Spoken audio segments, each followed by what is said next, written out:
ஒரு மனுஷனை சோதிக்கலாம், ஆனால் ரொம்ப சோதிக்கக்கூடாது அப்படின்ற மாதிரி தான். டெய்லி கார் வாஷ் பண்ணணும்னு சொன்னாங்க ஒருத்தவங்க. சரின்னு சொல்லிட்டு டெய்லி வாஷ் பண்ணிகிட்டு இருந்தேன். அப்புறம் ஓடாத வண்டிக்கு எதுக்குடா பூட்டு அப்படின்னாரு.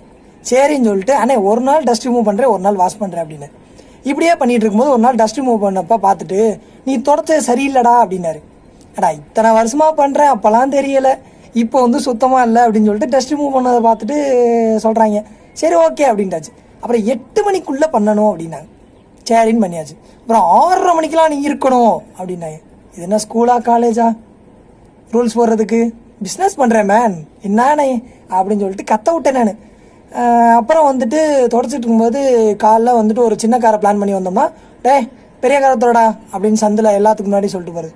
ஏடா உன் வீட்டு வேலைக்காரனா நான், நீ சொல்கிறதெல்லாம் செய்யணுமா, போடாடே போடா அப்படின்ட்டேன். இருந்தாலும் ஓவராக பண்ணுறாங்க. சூனாப்பா நான் யாருன்னு தெரியல.